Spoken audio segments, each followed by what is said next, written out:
Welcome to the Spotlight edition of the Future of Medicine podcast. I'm your host, Dr. Craig Wright. Join me as I have conversations with fascinating medical experts as we discuss a variety of compelling topics. We aim to not only inform you, but to empower you, instilling confidence along your journey toward optimal health. This podcast is brought to you by Brentwood MD. Located just south of Nashville, Tennessee, Brentwood MD provides best-in-class concierge primary care. To learn more about our innovative approach to primary care, visit our website at brentwoodmd.com. On this Spotlight edition of the Future of Medicine podcast, I'm excited to be joined by Dr. Jennifer Kerr, an allergist and immunologist with Heritage Medical Associates in Nashville. Dr. Kerr received her undergraduate degree from Miami University in Ohio. She received a master's in science of neurobiology and physiology from Northwestern University. She received her medical degree from the Medical College of Ohio before completing her medical training in Tennessee. She completed both her residency in pediatrics and her fellowship in allergy and immunology at Vanderbilt University. Dr. Kerr has been practicing since 2009 and specializes in food allergy, asthma, allergic rhinitis, and eczema with Heritage Medical Associates. Join us as we discuss the role of allergy testing, some common food intolerances, and how to approach managing symptoms of environmental allergens. We hope you enjoy this conversation. One of the next questions I had for you is actually shifting gears toward that more anaphylactic type serious. Let's even just isolate to like a nut allergy. Sure. In the school setting, how do you coach parents into how to guide their children and educate their children, but also be sure that there's a safe environment when meals are brought in, snacks are brought in terms of cross-contamination risk and challenges? How do you navigate that with families? First, I think it's important to just agree that it's tough. It's difficult. It's very difficult to avoid a food allergen strictly because you can get a 99.999% on this test, but you're going to eat often enough that something's going to happen at some point in time. And so it's hard. I think it's first important just to acknowledge that.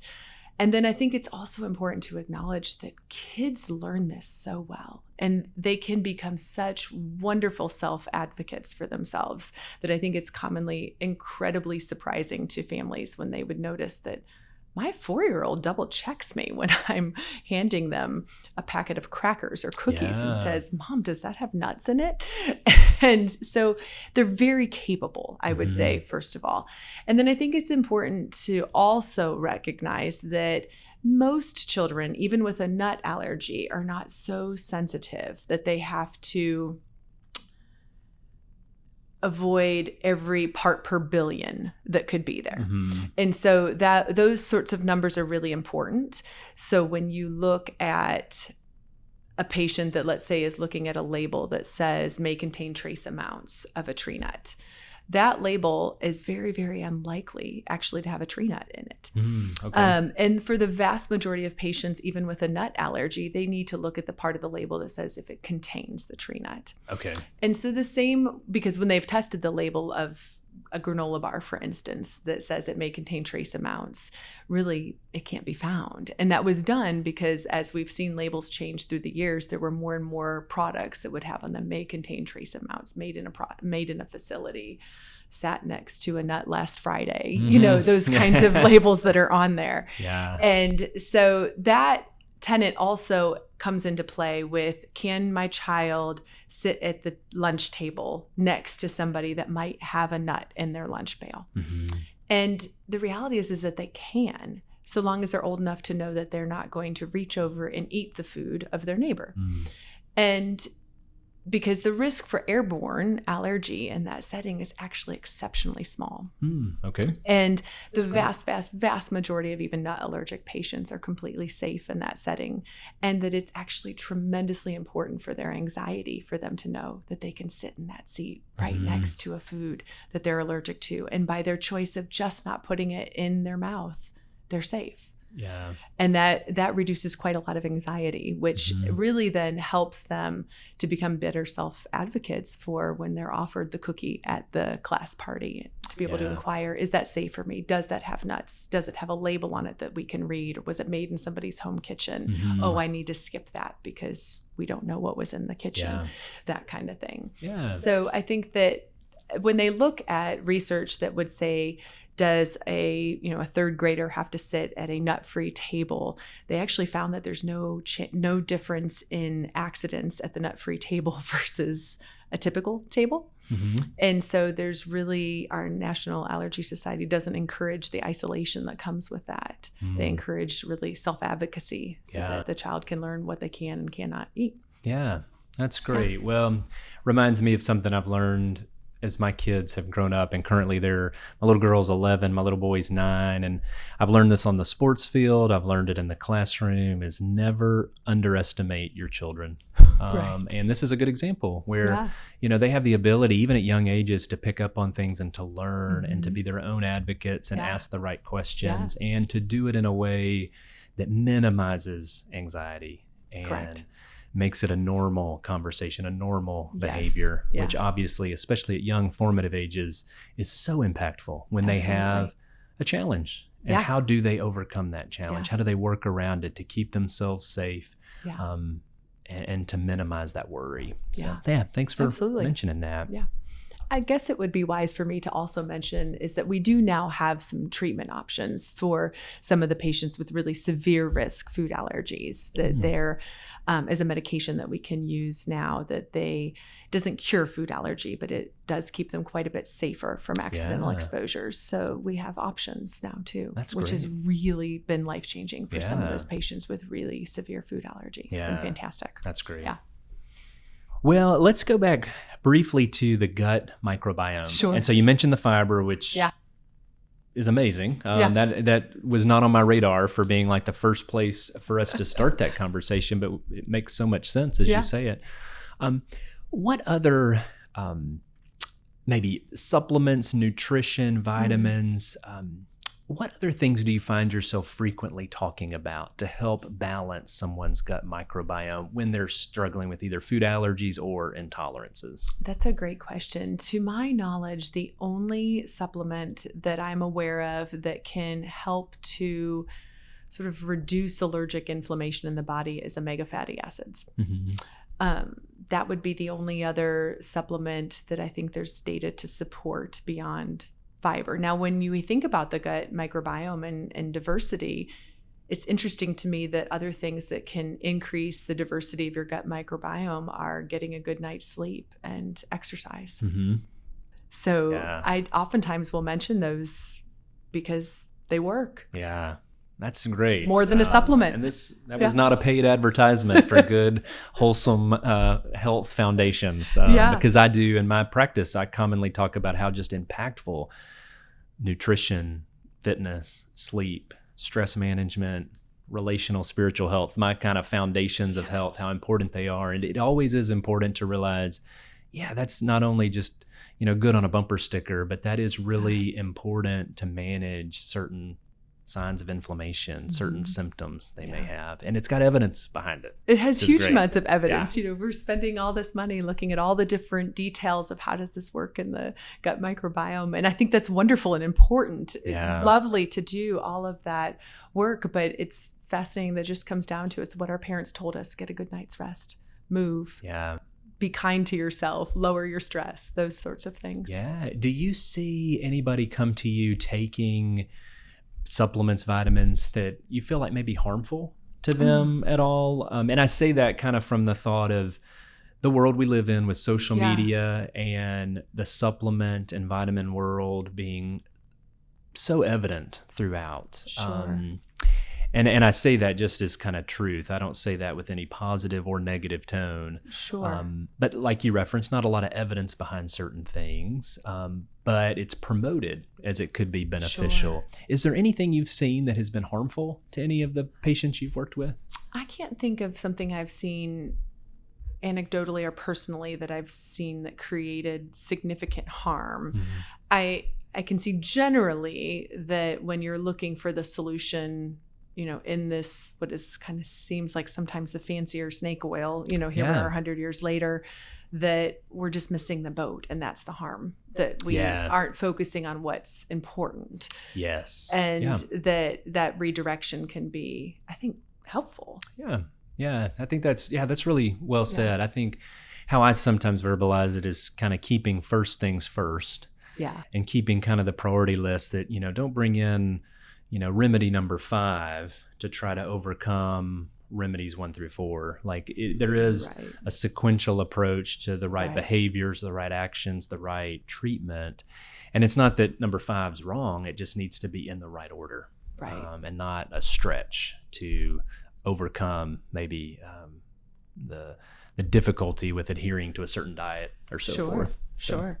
I think the media is really powerful for patients, though, when they look at whatever their favorite form of media is and someone is promoting something, it's hard not to have that fear of missing out, that what if I did that? Yeah. What if that is the right thing for me? When there's not any level of education or evaluation for that patient, for that human promoting whatever it is they're promoting. We don't really know where that's coming from most of the times. And so it really creates such work for patients in terms of, okay, well, now let me write down this supplement. Let me research that. Let me go down this rabbit hole, which might ultimately be a rabbit hole. And it sort of harkens back to what, if I have an issue with my car, I ask the mechanic.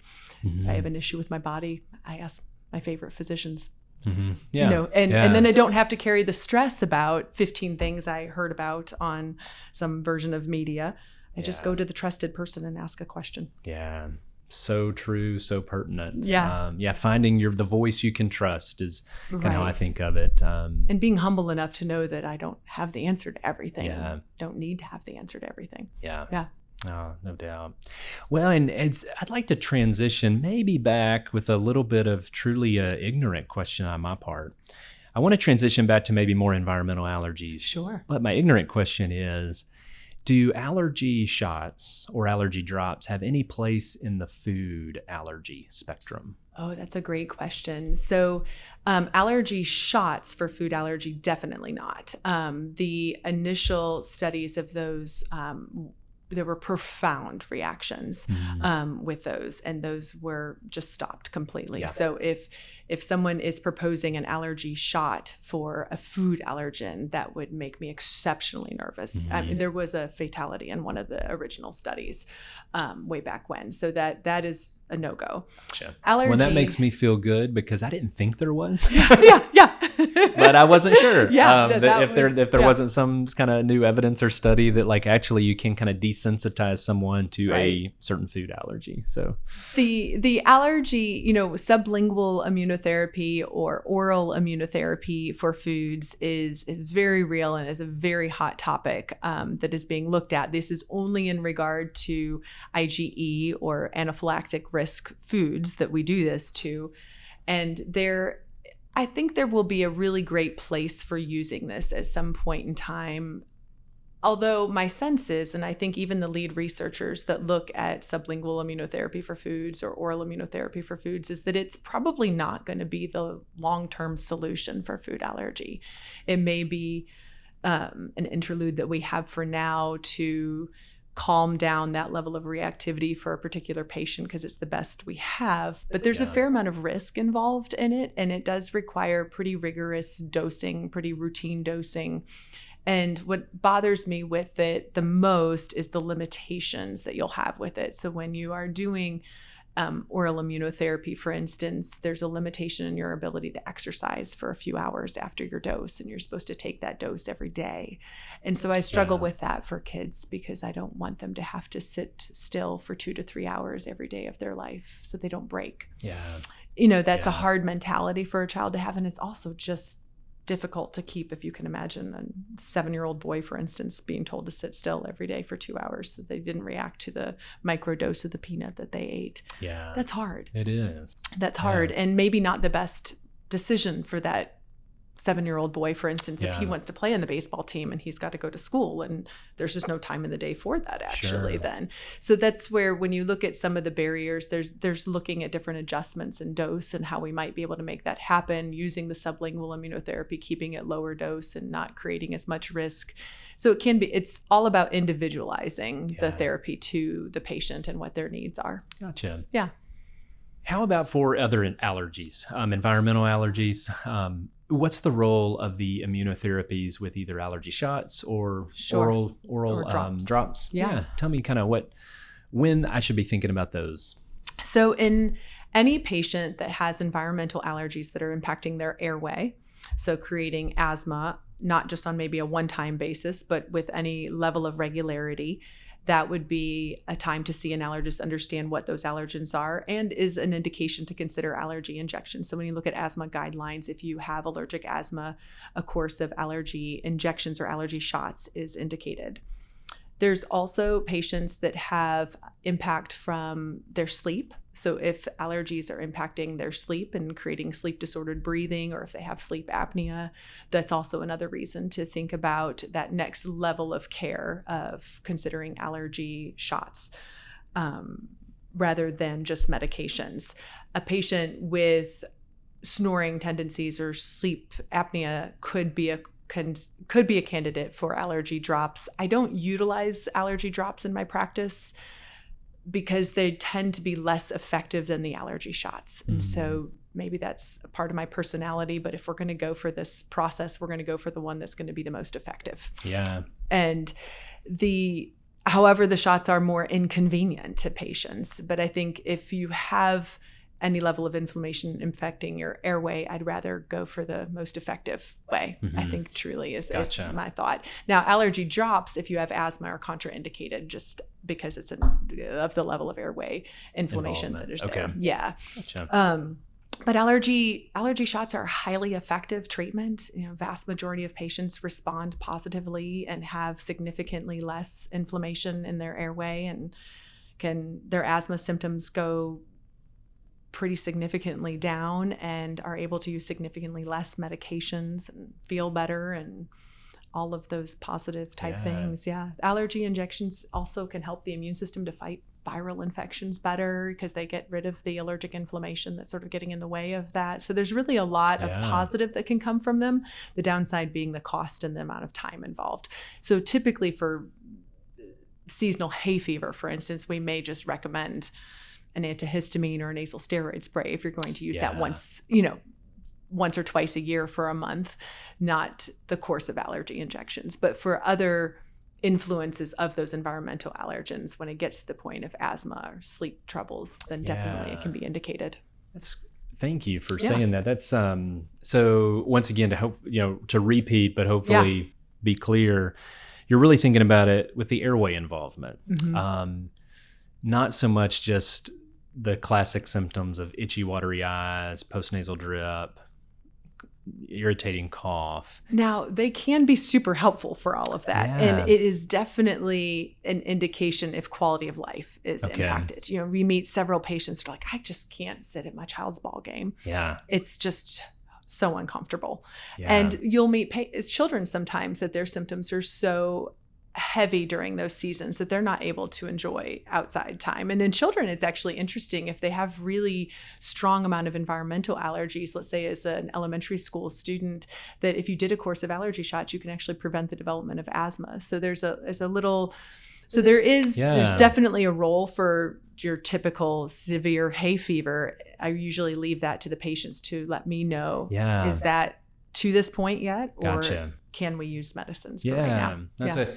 Well, that's a great frame of reference to be in. And as you say that, I think of the alternative kind of management philosophy of just managing the symptoms as opposed to really, in a way, I don't know if you'd use this term, but more of a curative type approach. Yeah, it's an immune modulatory treatment. Yeah, so kind of the management versus cure of sorts. But so let's talk about management of kind of those classic, maybe more hay fever, environmental allergy symptoms. And I've always kind of said it tongue in cheek a bit to patients that, if you go to any pharmacy, there's 2 whole aisles of options. And if just one thing worked, you wouldn't have 1,000 options. True. And so how do we help our patients navigate what to reach for when amid all the options of pills and sprays and drops everywhere? So it's a great question. Much of basic environmental allergy medication management is available over the counter now, because you can get your antihistamines over the counter. So that would be your Zyrtec and Xyzal and Allegra and Claritin.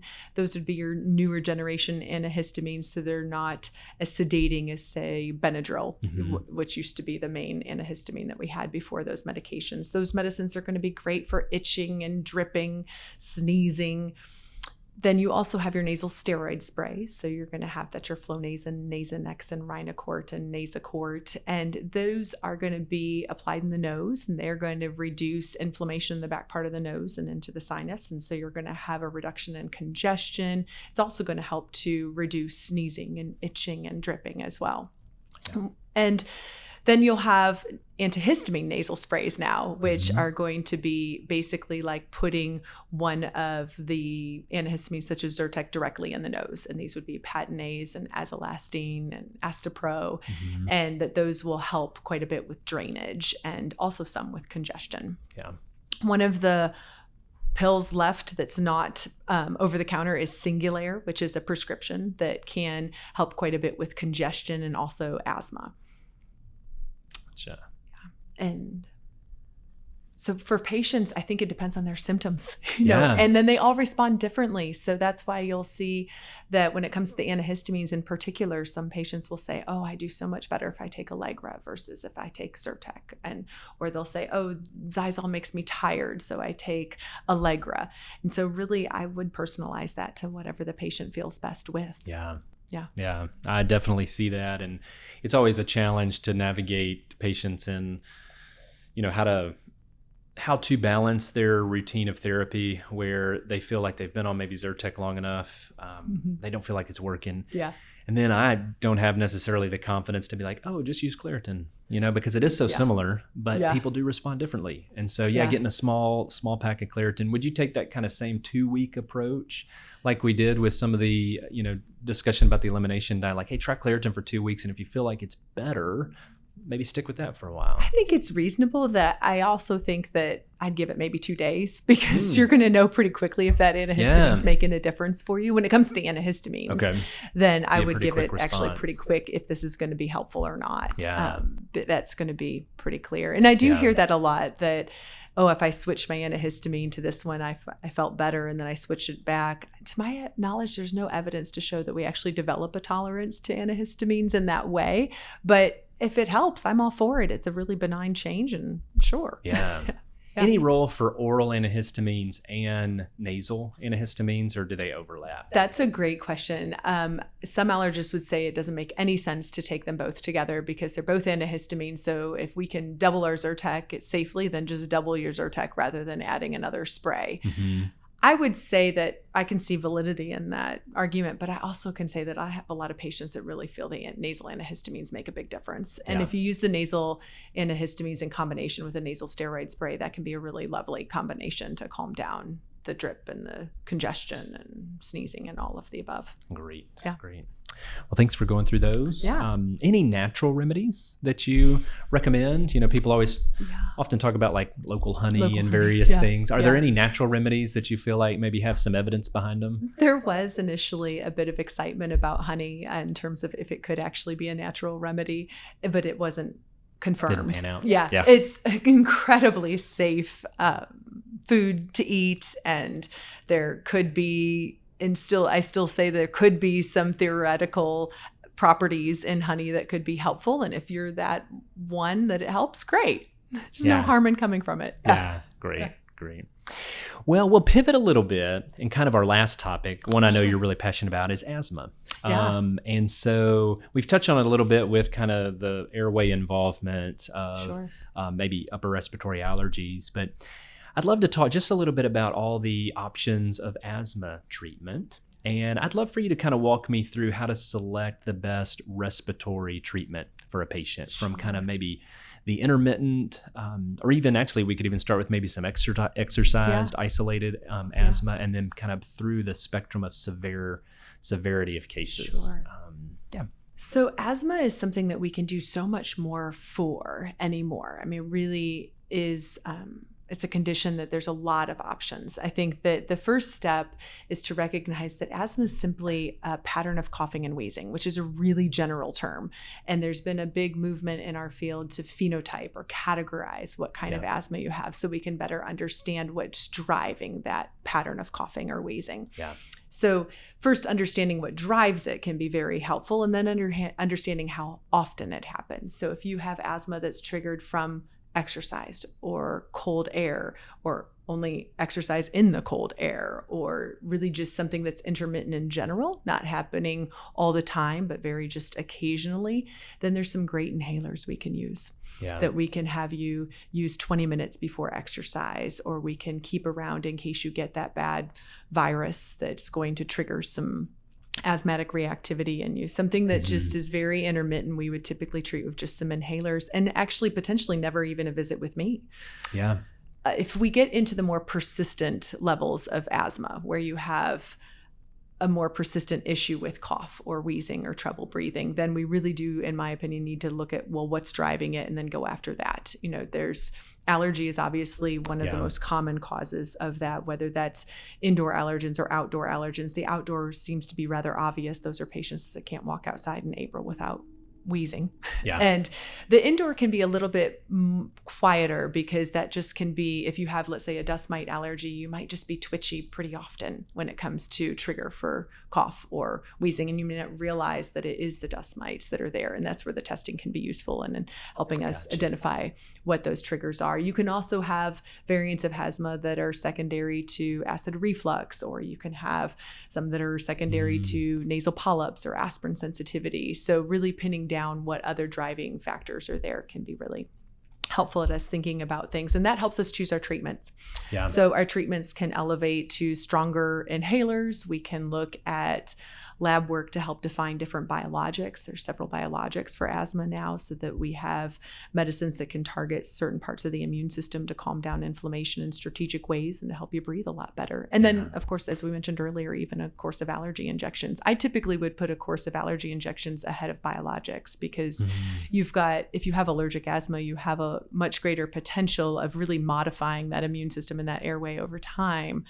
And you're using a treatment methodology that's been around 100 years, rather than having a patient sort of chronically need to be on medication like a biologic. Yeah. That's great. But no, Dr. Carr, thank you so much for joining me on this episode. And for our listeners, we'll be sure to put it on our website, but they can get in touch with you if they need your services at Heritage Medical Associates and the website, and your office either in downtown Nashville or in the Cool Springs, Franklin area. And so you've been so helpful to many, many of my patients, and I thank you for that. And I know this conversation will be valuable to many more. So absolutely. Thanks for your time. Yes. Thank you for listening to this conversation. I truly hope you found it useful. You can find out more about today's episode and discover additional resources at brentwoodmd.com. Be sure to check out all of our other content that we've created by searching Brentwood MD on LinkedIn, Facebook, YouTube, and Instagram. If our content has provided you with value, it would mean the world to us if you subscribe to the show and left a review. This helps us ensure that more people, just like you, can find our content so that they can begin optimizing their health. To learn more about our concierge services that we provide to our members, visit brentwoodmd.com. We'd love to meet you. This podcast was for general information only and does not constitute the practice of medicine or giving of medical advice, as no doctor-patient relationship has been formed. The content of this podcast is not intended to substitute for professional medical advice, diagnosis, or treatment. Listeners should seek the advice of their own trusted medical professional.